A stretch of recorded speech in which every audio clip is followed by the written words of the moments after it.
Night City is crowded, noisy, and filthy. There's crime around every corner. The chaos, the corporations and corruption can be a tricky thing to escape. And yet, every now and then you happen upon a character seemingly unburdened by this. Their purpose is unclear, and in today's video we're going to be exploring one of these characters, because throughout Night City we can encounter a mysterious monk. A fellow whose agenda is indecipherable, his demeanour approachable, and perhaps most interestingly, he seemingly possesses the ability to pick and choose whom he allows to see him. A mysterious character, most certainly. So join me today as we explore the mystery of the Zen Master.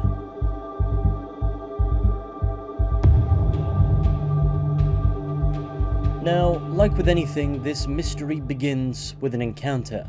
One that can be found in Reconciliation Park in Haywood. While soaking in all the fresh air an overcrowded park beneath an overpass can afford you, you might very well stumble across a monk sat down, seemingly calling to you. It is hard to achieve peace if there is a demon never leaving.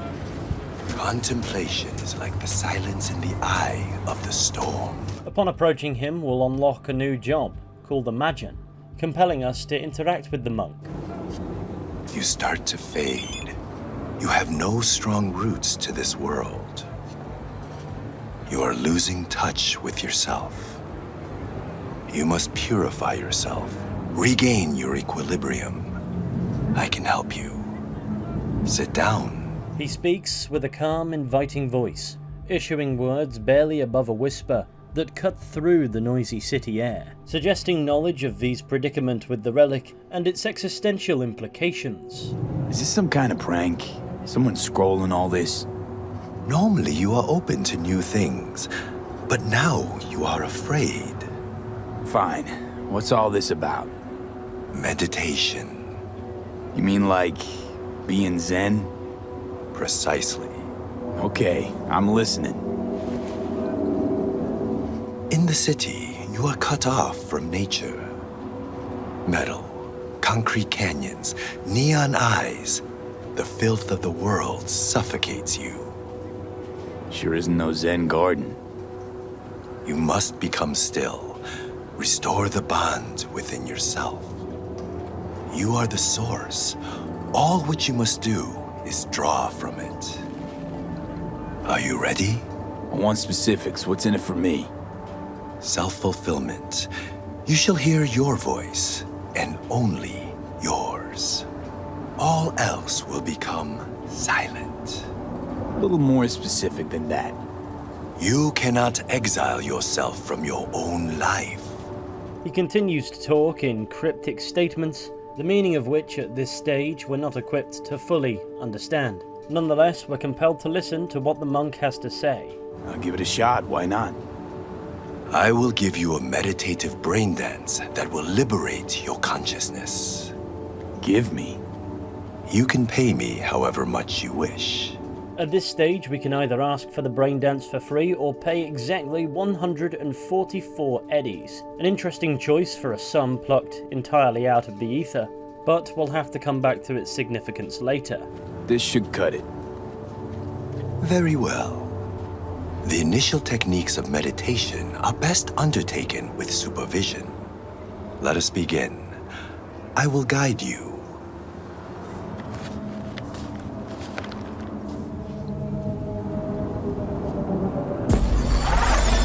This initial brain dance, as the monk puts it, is a meditation of the earth element. Spirit of nature, Mother Earth, I send you greetings.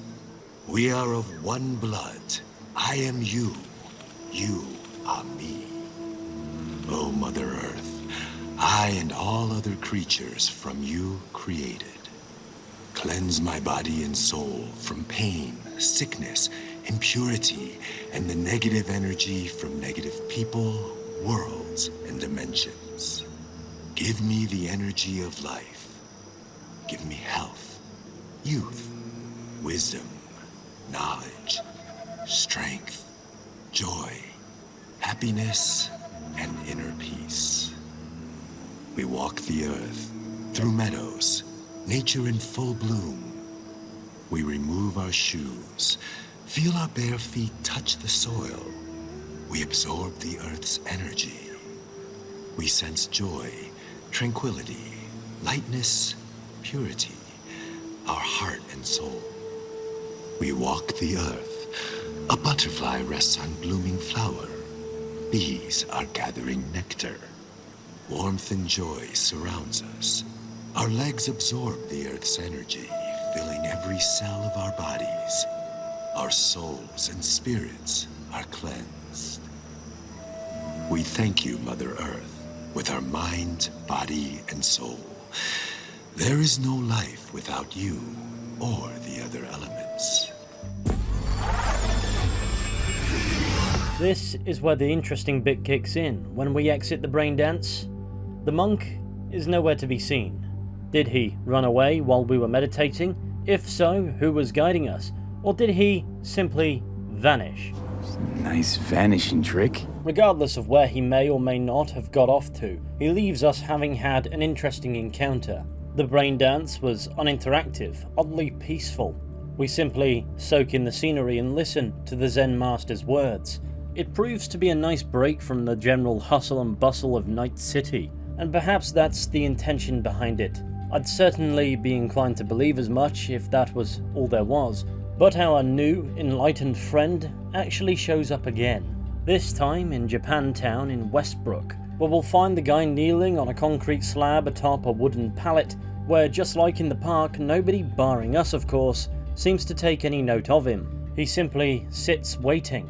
It's unclear if that's entirely for us. Nonetheless, we can approach. You seem rather lost. Too many agents of chaos, overwhelmed by discontent. You again?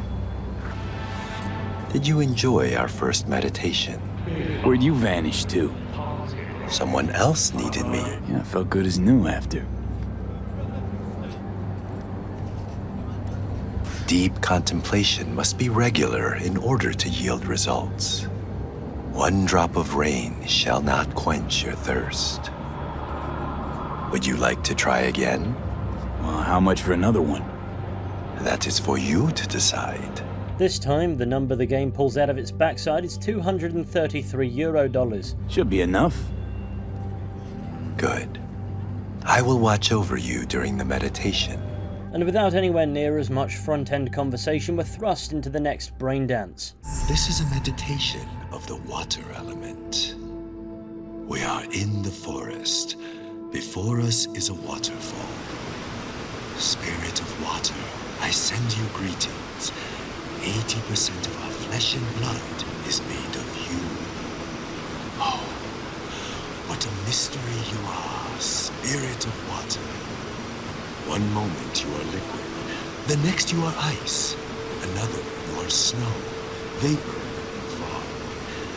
1 minute you heal, the next you drown. Wash me of sickness, pain, the impurity of my body and soul, the negative energy of negative people, worlds, and dimensions. Give me youth, wisdom, knowledge, health, strength, joy, happiness, and lasting inner peace. We draw the spirit of water into ourselves. Together, we are one body. We are water. We are the ones who flow over the waterfall's edge. We thank you, Spirit of Water, with our mind, body, and soul. There is no life without you. We honor the beauty hidden within you and the other elements. And that concludes the second brain dance, and just like when we left the last one, when we come to back in Night City, the Zen Master is nowhere to be seen. Gone. Just like last time. And I'm unsure if this is scripted to be the case, but after meditating upon the water element, it's raining. So in exchange for a piece of the puzzle to our own inner peace, the people of Night City get soggy. Seems like a fair trade to me. But we come away from this second encounter with a clear idea of how the encounters going forward are going to go. The Zen Master shows up in a particular location, we interact with him, pay him a certain amount of money, or choose not to pay him anything at all, as it has no bearing, and he guides us through a brain dance meditating the classical elements, only for him to vanish upon the conclusion of his lesson. You get the idea, he's a mysterious chap. The encounters have no positive nor negative tangible impact, nevertheless they are puzzling and riddled with cryptic statements. And the game draws huge amounts of attention to the Zen Master's most curious aspect, the fact that he disappears when done. And the second encounter, his explanation for this is somebody else needed him. So perhaps somewhere in this world, maybe other Night citizens have reported encounters with this monk. And, sure enough, they have. An example can be found in Misty's Esoterica. On her computer we can find an email conversation titled Alleged in brackets Zen Master between Misty and somebody called Tinker that reads as follows. Hey, saw that Zen Master again. If he really even is a Zen Master. He was sitting in front of a subway entrance. I waited to see what would happen, to see if he'd really disappear or if Sweet Peggy was just seeing things, but of course nobody came up to him, like he wasn't even there. Seriously though, you see a guy wearing Zen Master's clothes and you don't even bat an eye? Super weird. So anyway, I just stared at him, nothing happened, so I gave up. But the next time, I'll nail the bastard. It's some kind of scam. Gotta be. To which Misty simply responds, maybe he was waiting for you, and you gave up your one chance to find the meaning of life. This Tinker character took that in humour, and that's where the conversation ends. Nonetheless, it confirms that other people have witnessed this Zen Master, and highlights a further fascinating detail surrounding him, and that is, most people don't seem to see him. Like, he's either not truly there, or he only reveals himself to those he wants to see him, those he wants to help, remaining invisible to everybody else. Or maybe he is visible to everyone and we shouldn't underestimate the average passerby's indifference in such a dense urban environment. After all, most people on the street have somewhere to be, something to do. When that's the case, a lot that might stand out can become effectively invisible. But this email, if anything, suggests that's not what the game is attempting to highlight here. It suggests he does in fact stand out even among dense crowds, and yet the crowds move past him as if he's not there, implying that to the average individual's perception, he isn't, rendering his appearance to V all the more curious. It suggests that wherever we go, whenever we see him, he wants to see us. And the pressing question that arises from that realization is why? To find out more, I suspect we'll need to keep bumping into the fella. Fortunately, the third encounter takes place on the island of a roundabout not far from the second encounter in North Oak, Westbrook, where this time the Zen Master can be observed at range, being a little bit more animated than the kneeling that we've come to expect. He appears to be performing some kind of routine, I'd imagine for furthering meditative purposes, and while I'm unsure why in the middle of a roundabout, he of course retains his approachability. The contours of your awareness are much clearer now. The knot in your mind is beginning to unwind. You are drowning in the here and now.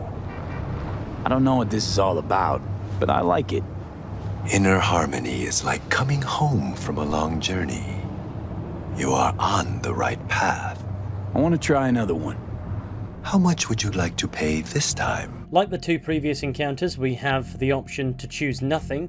However, if we do choose to pay, the sum is 377 eddies, and that is the exact amount of the previous two encounters combined. Is that of importance? Maybe. Will this be enough? Yes. You may begin. I will guide you. This is a meditation of the fire element.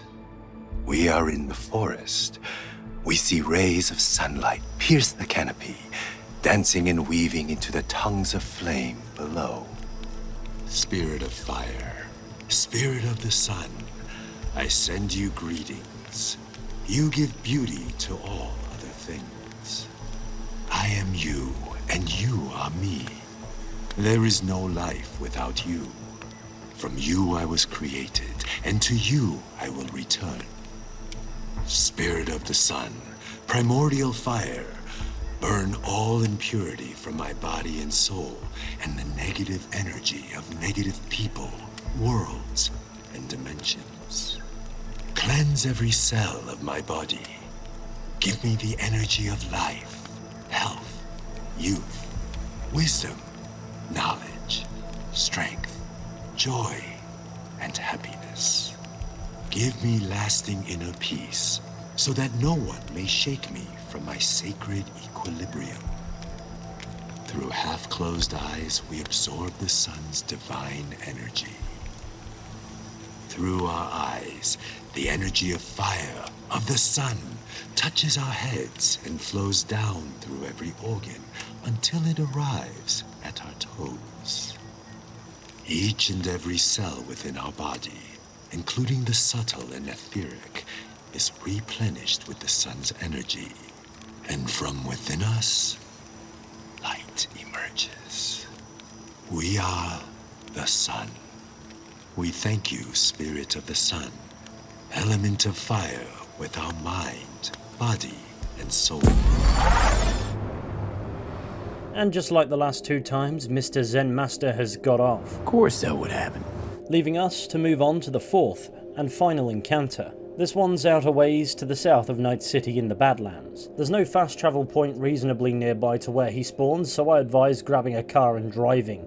Here we'll find him at an elevated position, taking in the view away from the noise of Night City. Position aside, he's his usual cryptic, calm self. He simply awaits our arrival. But this interaction isn't like the others, as upon our approach he gives us leave to ask one question. You know, I'm starting to get used to these little meetings. I sense you have many questions. I may answer only one. Here's how he responds to the three questions we get the option to ask. Who are you? And why do you keep disappearing? You can only ask one question. You cannot climb on two separate trees at once. Are you fucking serious? Cursing also cleanses the soul. You know what's happening to me, don't you? You are dying. You have two souls within you. One wants to fight. The other is afraid. Which one's mine? Both. What is it you're teaching me? I am preparing you so that when the time comes, you will make the right choice. What choice? When? All right. One question.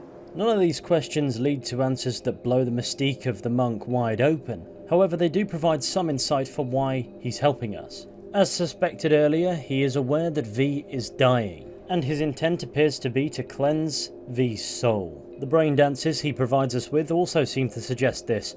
He appears to be aiding V in some form of spiritual healing, and in failing that, spiritual clarity, so that when the time comes, we'll make the right choice. As for when and what that is, that's unclear. Furthermore, if the Zen Master knows about the fact that V is dying, chances are good he's aware of why. The relic, Johnny Silverhand's engram. After all, he does have a penchant for quoting Johnny's band's lyrics. If there is a demon, never leaving. Concrete canyons, neon eyes, too many agents of chaos. The knot in your mind is beginning to unwind. Okay, it's more paraphrasing and recontextualizing, but you get the point. He knows. Nonetheless, when he observes two souls within V, he perceives them both as V's. From his perspective, at least, V is the only part of the equation with a soul, and while it's conflicted and facing destruction, it cannot be replaced. He acknowledges the presence of Johnny's engram through his dialogue referencing samurai lyrics, and through his awareness of V's condition. I suppose you could take it as him denying that Johnny's engram has a soul, but that relies on the assumption that Johnny's presence has any bearing on the teachings the Zen Master is attempting to teach us, beyond of course the relic's effect, overwriting V's own personality and replacing it gradually with Johnny's, resulting in an effective conceptual death. And just like how that death is rather abstract, so is V's soul, or any soul for that matter. It's an abstract concept, and this Zen Master is dealing entirely with V alone, merely using Johnny's lyrics to draw attention, I suppose. And that's another thing worth mentioning. Johnny Silverhand is not shy to give his perspective on things, whether in passing or otherwise. So it's really strange that up until this point, with regards to the Zen Master, he's been entirely silent, doing not even so much as manifesting quietly in the corner. He's rather opinionated and outspoken even in his digitized form, so the fact he has nothing to say about a mysterious monk quoting his lyrics and supplying V with meditative brain dances before seemingly vanishing into thin air is arguably quite noteworthy, especially considering this is not a one-off encounter. Anyway, this time the sum the game suggests we pay the man is 610 eddies, and that's significant because it's the sum of the previous two encounters, 377 plus 233. These specific figures belong to the Fibonacci sequence, in which each number is equal to the sum of the two preceding numbers.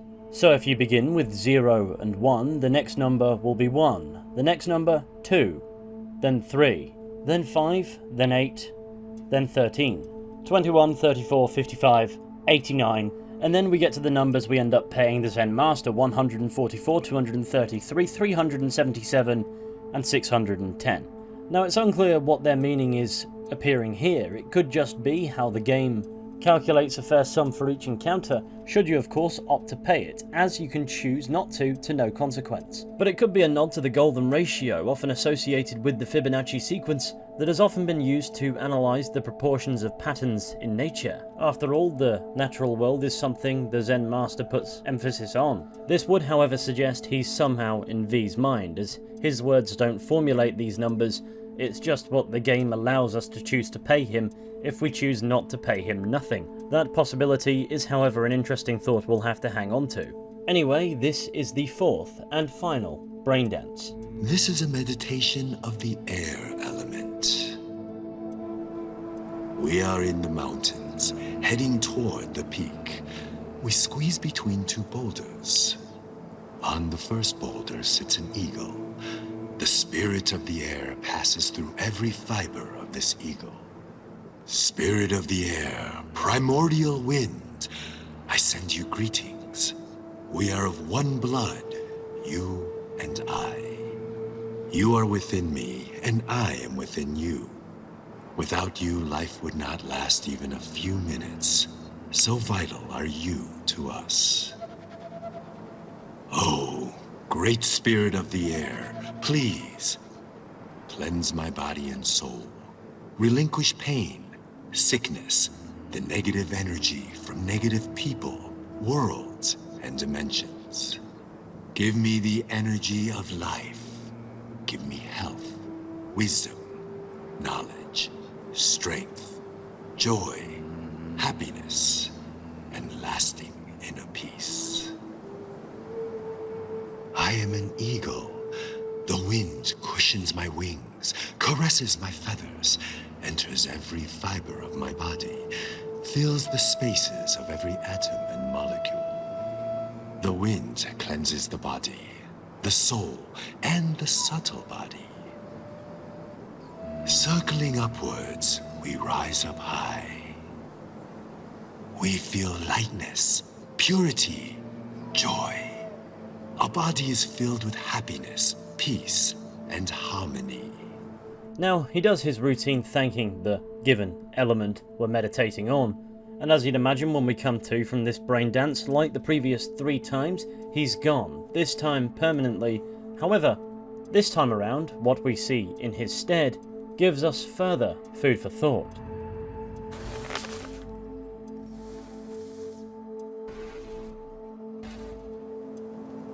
And he is gone. At least he left something. Fuck, I feel like a dog's shit. See that? There was a Zen Master here, and poof, vanished like that. The fuck are you talking about? He taught me how to meditate. It was kind of weird. Not my scene. Go and talk to Misty if it bothers you. Yeah, good idea.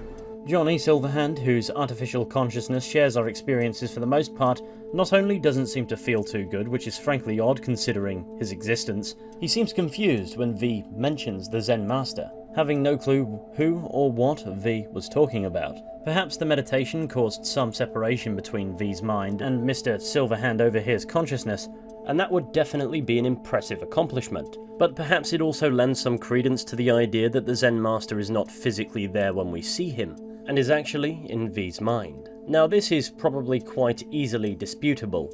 I mean, we do know other people have reported encounters with the Zen Master, but this is not actually the dispute I'm targeting. After all, in Cyberpunk, people practically have Bluetooth and Wi-Fi built into their brains, and while that rules out V's imagination as such, it does not dispute the Zen Master's presence may be digital rather than physical. But on the last encounter with him, the guy leaves behind some physical goodies.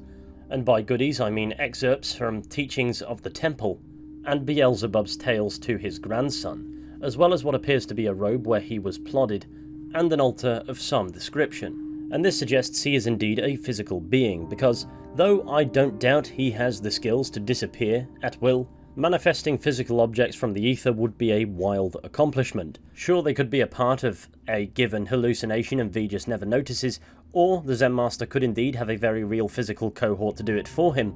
But that suggests there's a human involved in the process, at which point you might as well just have the Zen Master be that very human, because when it comes to narrative intent, unnecessarily overcomplicating the unimportant aspects has a tendency to drive the proverbial car off the cliff of ridiculousness. So we don't just have to gauge this mystery based on the information provided to us, but also with an understanding of there being a storytelling intent behind it. And when a mystery becomes increasingly complex to confuddling levels, based entirely on half details, interpreted in incredibly specific ways, the likelihood of those interpretations being intended tend to plummet. Not that I'm complacent enough to say that in the history of gaming mysteries there haven't been exceptions. So to get back on track at this stage, rather than buzzing over some theories, I think we should just simply observe the reading material the Zen Master left us to see if it yields any information. So the excerpts from Teachings of the Temple read as follows. The welcome truth that sleep and death are twin sisters, beneficent, healing and vivifying, is gradually making its way through the scientific as well as the religious world, bearing on its winner's faith and trust in the fundamental lays of life which underlie all phenomena, and casting down forever the great Moloch of fear, which stands at the gate of all men's minds, ready to devour each child of hope, which has been conceived and born in the joy of life. Time and space are annihilated in dream life because of the rapid action of the energy of mind when freed from bonds of matter, and life in a state of dream is a forestate of what life may be when the coarser grades of matter, which now hold the embryonic God-man in bondage, are refined, and the energy which now must act under all the difficulties man has ignorantly thrown up by unnatural, unwise methods and practices through countless incarnations, will then be guided and controlled by the higher or spiritual will of man, for the perfecting of a body as much superior to the bodies of the present races of mankind as the latter are superior to those of the animal creation. If none of that made any sense to you, worry not.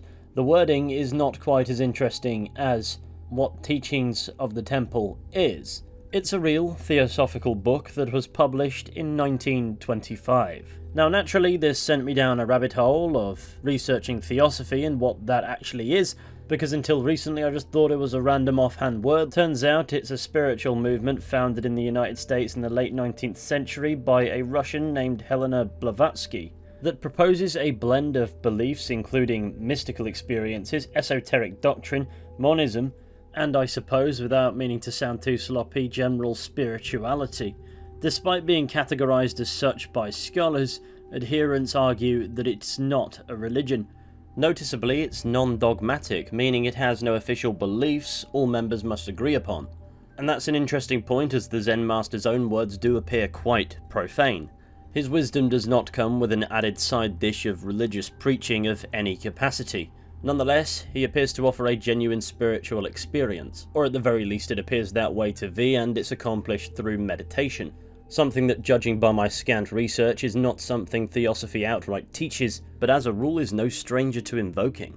Furthermore, we also have evidence that whoever this Zen Master is, he's likely not like the other monks you can find in Night City, many of whom can be observed strolling the streets, bearing scar tissue that suggests they've removed any cybernetic implants. And as we learn from a monk who's been forcibly upgraded, the beliefs they hold oppose these strong body modifications.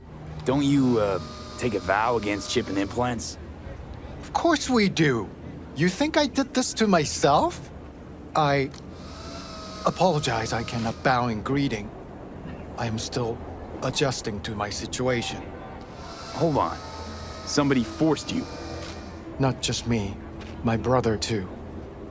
They drugged us, desecrated my body. Interactions with the Zen Master do appear to reveal that he does possess implants. When you pay him, his eyes noticeably light up, and he's certainly not anguished by this, and even promotes the use of brain dances for his meditations. I think it's therefore safe to conclude that he does not share the religious beliefs we're accustomed to seeing among monks in Night City. I'm not denying there could be a connection from what I can see. Theosophy does appear to draw from and place value in all religions, but now that we have the foundations for what these excerpts are, what makes it interesting that the Zen Master seems to leave it behind is a detail I happened upon relatively early into my research into Theosophy to try and make a point of it all, and that is an idea proposed by its founder Blavatsky, that there is an ancient secretive brotherhood of spiritual adepts known as the Ascended Masters, also known as Mahatmas, enlightened beings who were ordinary humans in previous incarnations that have spiritually transformed to achieve a higher state of being. These masters are alleged to possess great wisdom and supernatural powers, and we know a wise man who's referred to as Master and appears to possess a supernatural ability to simply disappear when his work is done. Now yes, I fully accept I could be barking up the tree of nonsense here, but if we pause for a minute and combine this notion of the existence of such enlightened individuals with other theosophical concepts, such as the purpose of human life being a spiritual emancipation, something I would argue the Zen Master is specifically attempting to teach, and the concept of monism, that is a theory that denies the existence of a distinction or duality between matter and mind, presenting the idea of oneness to the concept of existence. And these meditation segments certainly promote oneness with the natural world, through contemplating the classical elements and how they exist within us, just as much as outside of us. Spirit of nature, Mother Earth, I send you greetings. We are of one blood. I am you. You are me. You could certainly see a case for this being one such enlightened master. Like I said, for all I know, I could be barking up completely the wrong tree here, but I wanted to take a minute to look into that because in my research of people's opinions regarding this Zen Master guy, I haven't seen anybody really bring it up. Maybe that's because I haven't been looking in the right places, or perhaps everyone else involved in the discussion of this guy just happens to be smarter than me, but it would suit the overall New Age esotericism vibe the guy gives off.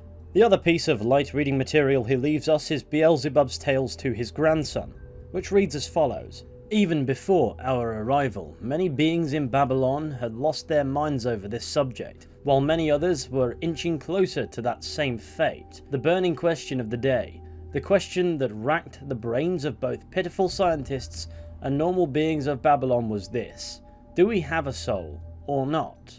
There were all sorts of the most fantastic theories on this subject, with new ones appearing all the time, and each and every one of the tempting hypotheses had its supporters. Despite the overwhelming numbers and diversity of these beliefs, they were all based on one of two completely opposing premises. The first was called atheism, while the other was idealism or dualism.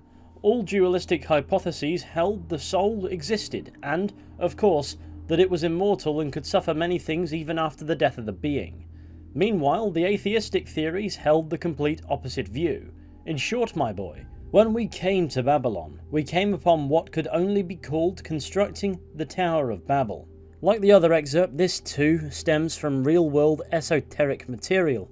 In this case, Beelzebub's tales to his grandson, also known as an objectively impartial criticism of the life of man, was written by a mystic named George Gurdjieff, the founder of a spiritual movement known as the Fourth Way, of which this book is a central learning text. And the fourth way posits that humanity exists in a semi-hypnotic state of waking sleep, and while not fully barred from true consciousness, are obstructed by their own personalities, that are viewed as learned and artificial, and convince them they are in fact conscious when they're not. And one of the key symbols that Gurdjieff was known for using was the Enneagram of Personality, a pseudo-scientific personality typing system that describes people in terms of 9 personality types, each containing their own core motivations, personal fears, and dynamics, built upon the idea that each of these 9 personality types are interconnected. And where this is important is because you may very well have seen this symbol somewhere before, adorning the Zen Master's chest perhaps, the altar he leaves behind for us. So the guy leaves behind not 1 but 2 sources referencing different eclectic spiritual movements, and I don't think it's a case of an either-or scenario or drawing from just those 2 movements. Chances are good it's a further coalescence of several, and I say further because New Age spirituality already draws from various sources and religions, a blending of Eastern and Western religious and spiritual traditions, perhaps in part to confuse virtually everyone, but maybe, just maybe with genuine intent to focus one's mind inward and connect their purified soul with divinity. I've got to be honest here, this is all way above my head, but ultimately it matters not what I believe. Cyberpunk is a fictional world, and in such an environment anything is possible. It is irrelevant whether I put stock in a particular philosophy or not, and there are simply too many nods to this particular avenue of thought in such a rapid succession that it's impossible for me to not go off on a tangent and explore it. And my takeaway is there is plenty going on to suggest that the Zen Master fashions himself as some form of enlightened individual. Whether that's actually the case is debatable, I guess, but the guy's general mysterious demeanour, antics and impact, not to mention the mystique he appears to have amassed in his wake, don't give me the slightest impression that whatever he's doing and wherever this purpose has come from, he's somehow phoning it in, or worse yet is scamming us. And while that's ironic if the latter is his intent and he's just a master at it, there's an unshakable air of authenticity to him, however puzzling it may be. Even if only subtly, he demonstrates feats that not just anyone can pull off, and we're led to believe many a night citizen has happened upon the man. And of course, there are other suggestions that this brand of spirituality holds water in the cyberpunk universe. As another piece to the puzzle, there's this symbol found by the monk as he meditates, prior of course to the 4th and final encounter. So I screen grabbed it and bombed it into a Google image search to see what results came back, and while I found no external visual matches precisely, it did direct me towards people theorising about what this mandala could possibly mean. And one thing I've seen it likened to is Cymatics, the field of study of the visible vibrations of sound. You've likely seen this visualised as sand on a speaker, being moved to form patterns based on the sound played through it, and this would be thematically appropriate for the Zen Master, because sound in essence is vibration, and everything in the universe, everything that exists is constantly vibrating at various frequencies, including all living things. So there's certainly room for this oneness with everything philosophical take the man has going on, and he just so happens to plod himself above a symbol that has been perceived to represent this. It may not hold any key answers, but it certainly doesn't strike me as a coincidence. At the mural centre there's an 8-fold pattern, which may very well be a nod to the Buddhist Noble Eightfold Path, detailing a symbolic 8 paths of enlightenment to achieve nirvana. While we're at it, symbolically, in Islamic geometric art, 8-fold patterns are utilised to symbolise harmony and unity, divine qualities, and spiritual reflection. So again, you could certainly tie it back to this guy. It may not tell us anything new and merely confirm what we already know or suspect, but consider it extra fuel for the fire, I suppose. But to move things along, following this final encounter with the Zen Master, new dialogue will become available with Misty. You ever run into a guy who calls himself a Zen Master? No, but I've heard of him. He try and give you some meditation BDs? Uh-huh. And then he disappeared. All I found was his clothes. And that worries you. The way he was talking, it was like he knew about Johnny. He didn't say anything directly, but Maybe you just took his teachings too close to heart. Yeah, maybe. Any case, if you see him again, send him to me. You want to meditate too? No, want to read his tarot. While this dialogue is not especially helpful, it does serve to be a bit of a summary. It's a man who moves in mysterious ways, he's got a bit of a reputation in Night City for doing what he did for us, and he possesses knowledge that's beyond perhaps the average individual's ability to know. And that still keeps the range of what he could possibly be quite wide. But this has not stopped an utter plethora of theories regarding the man, some of which begin within the game. For instance, should we tune in to Morrow Rock Radio, we may very well hear the presenter, Maximum Mike, discuss the mysterious monk. Recently, I've been hearing about this monk that's been walking around Night City streets, healing the sick, but only those he deems worthy. Some of my listeners seem convinced that it's none other than Raish Bartmoss. Raish Bartmoss. Yeah, you know, the guy, the chief architect of the net, and later its badass destroyer. The rumor has always been he got taken out by a killsat in the early days of the Fourth Corporate, but no one ever took responsibility for that strike. Is it possible Bartmoss set his creations wild and faked his own death? Did he bring down the net he created because it had turned into another tool the corporations could use to track us and to ultimately completely subjugate us? Think about it. Now this does trail off into a half-baked conspiracy theory about a legendary netrunner named Raish Bartmoss incredibly quickly. However, what gives Maximum Mike an air of credibility is that he is the alias of and is voiced by Mike Pondsmith, the creator of the Cyberpunk series. And I suppose that grants him a meta reason to listen to whatever he has to say, and that includes looking into whatever out there theory he proposes. In this case, the idea he presents is that the Zen Master is Raish Bartmoss, a man notorious for causing the data crash and killing the old net. But you've got to ask, why would a rogue netrunner whose sole mission was to harass and undermine corporations now be roaming Night City as an enlightened entity of some description 50 years after his passing? Nonetheless, this is a man whose body we find in a fridge out in the Badlands, which would certainly rule out the Zen Master being Bartmoss physically. Motherfucker up a sad mask. That's Raish Bartmoss. The Bartmoss. Data crash rabbit Bartmoss. Guy who trashed the first net? Well, it wasn't his uncle. Yeah, him. I'd recognize that mug anywhere. Wanted posters all over town back in 2020. Public enemy #1, dead or alive. Half the city was on the hunt. Sure, he was a netrunner, his consciousness could have been transferred somehow, but with a whopping description like that from Johnny Silverhand, if he had indeed managed to do that, I somehow doubt he'd be up to anything barring his old antics.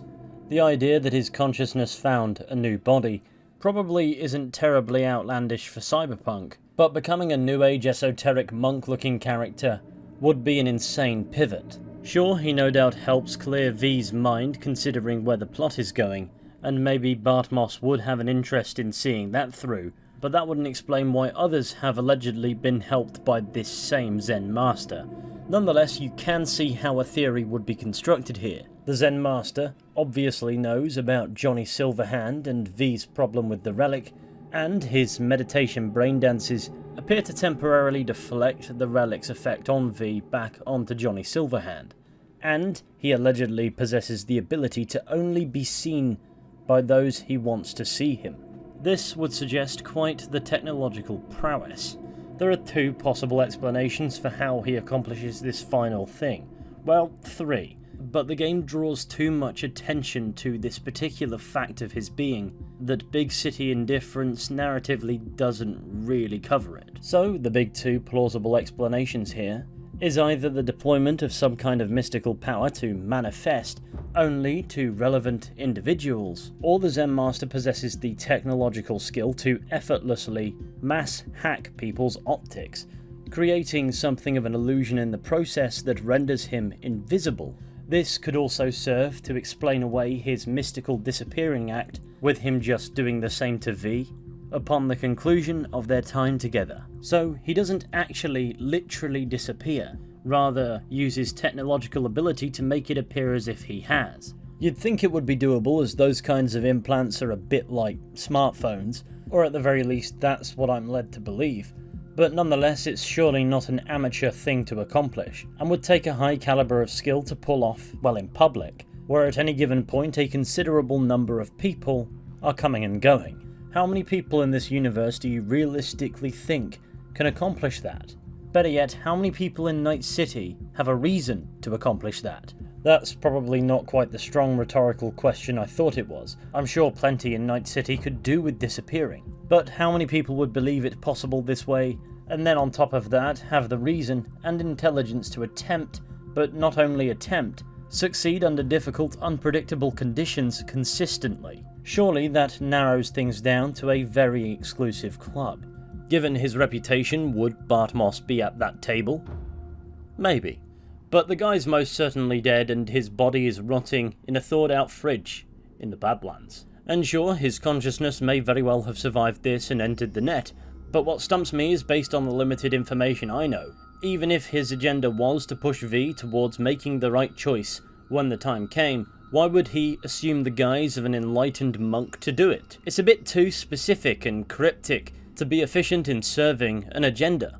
There are others out there who have gone more in depth on this theory, but my belief is Maximum Mike's words tying Raish Bartmoss to the Zen Master is more intended to highlight it's a popular, widespread theory that somehow, somewhere, this legendary netrunner Bartmoss is still out there, no matter how much evidence there may or may not be to the contrary. And considering the impact he had when he was knocking about, perhaps people are apprehensive about this being the case, and fear-mongering is a very powerful psychological tactic. Exaggerated rumours of impending danger will always make for a more interesting conversation, and you see and hear that in the media of the real world all the time. Why would that situation be any better in a fictional futuristic dystopia? But is the theory meant to really be taken seriously, or is it purely to highlight the urban legend status of Bartmoss? Also, what kind of listener is Maximum Mike targeting?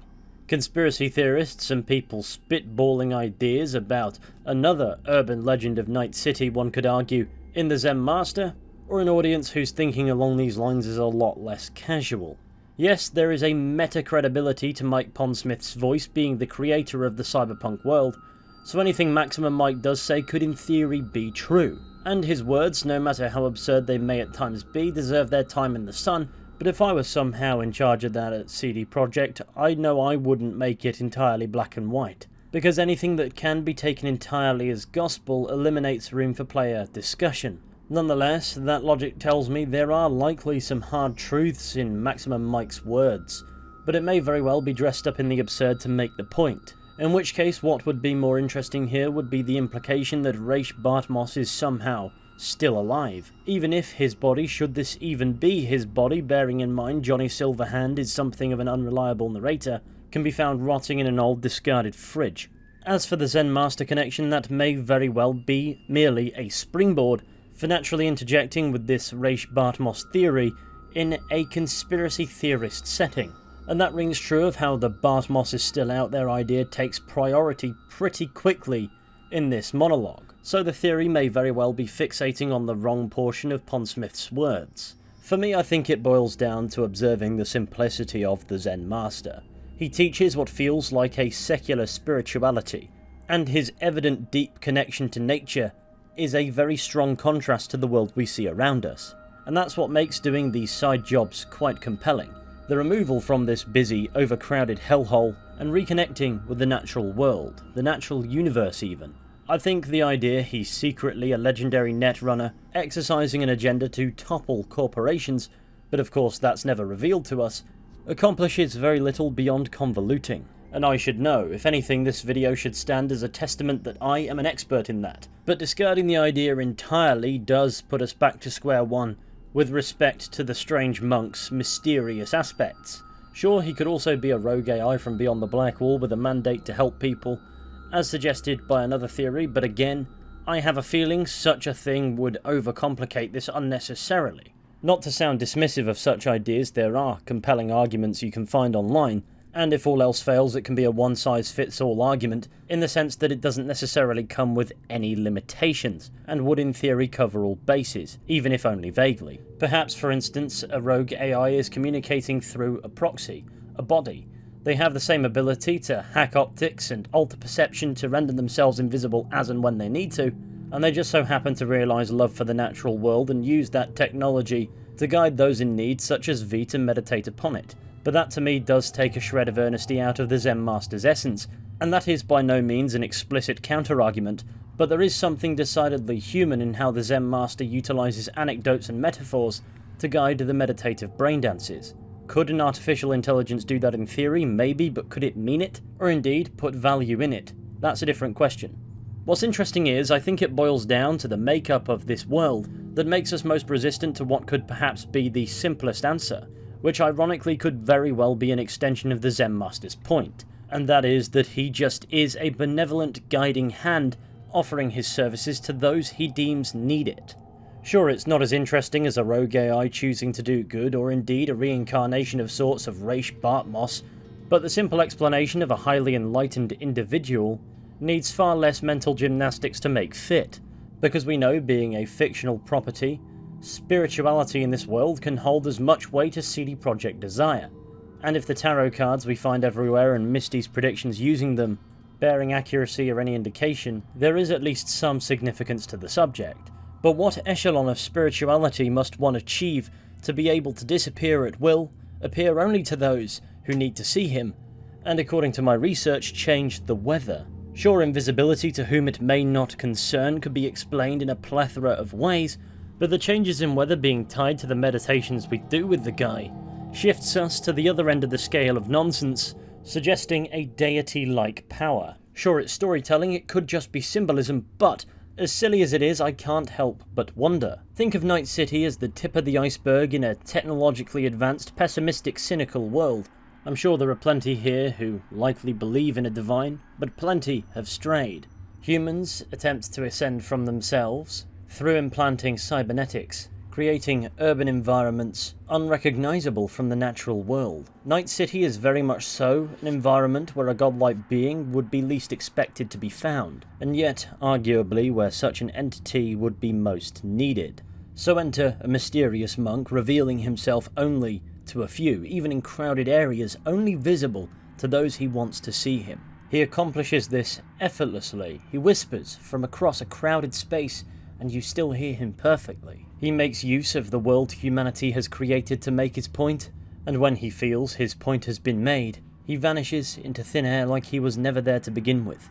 And on occasion you may observe the weather change, relevant to his teachings. It's very much so a cop-out explanation because a god could explain virtually anything. There are no rules nor limitations to what they can and can't do, so yes, one could, in theory, roam the streets of Night City with cybernetic implants while disguised as a monk, as that is but a manifestation, and interact with the world in any way that they wish. Could this nondescript Zen Master be a god?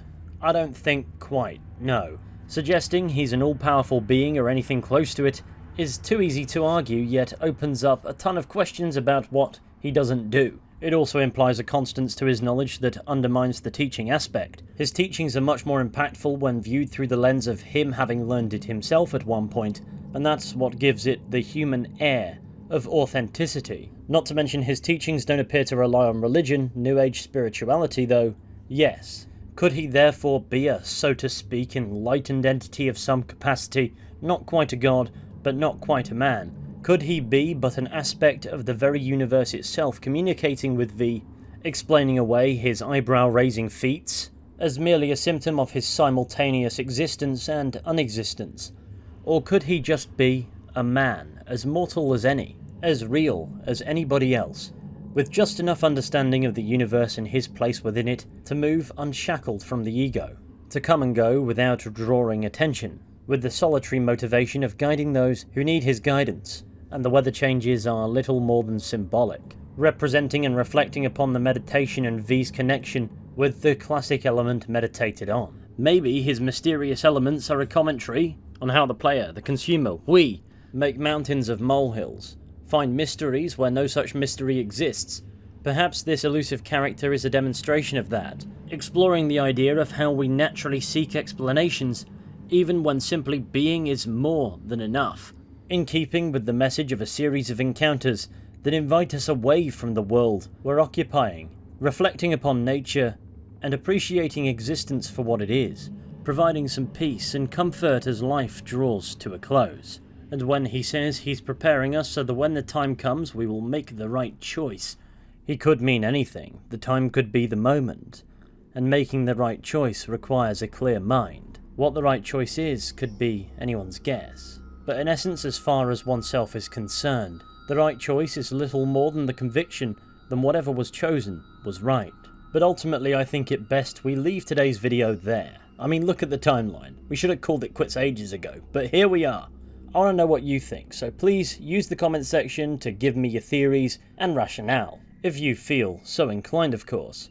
Do you think the Zen Master is some kind of reincarnation of Raish Bartmoss, a rogue AI, a figment of V's imagination despite the evidence that would suggest otherwise, or indeed an enlightened individual, perhaps a higher entity of some capacity, or maybe just a man? I'd like to thank you all for enduring my nonsense. I really hope you've enjoyed today's video. If you did, be sure to go ahead and leave a like, subscribe, share the channel with your friends, all that wonderful stuff. It would be massively appreciated, only if you want to of course.